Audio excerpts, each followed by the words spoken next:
Here's how we do it. What you do is you put a dollar sign in the middle of a piece of paper and you decide if you as the business owner are going to be on the left side of the dollar sign or the right side of the dollar sign. Okay. So what that means is, are you in prospecting over here? Are you in sales over here? Or are you in onboarding, which is when the money transfers hands? Or are you in fulfillment, right?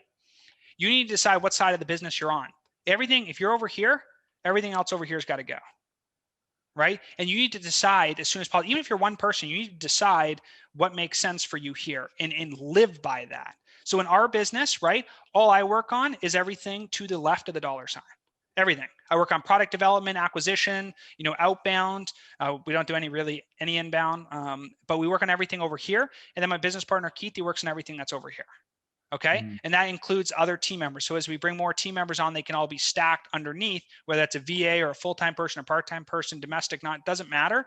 You need to focus 100% of your time on 50% of the business as quick as possible.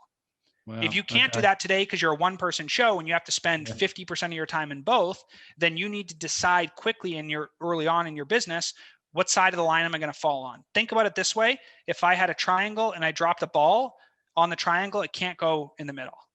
It's got to fall to the left or the right. And you need to make that decision, because if you don't, you will never scale a business. It'll be very, very difficult. So that's the mentality you should have from day one. Day one, I committed to, I'm staying on the left side of everything no matter what. So my first VA hire was on fulfillment. My very first one. We went from 1 employee to 2. It was, let's get somebody who's going to manage this back end fulfillment stuff within our service, so that it's easier for people to work with us. Make sense?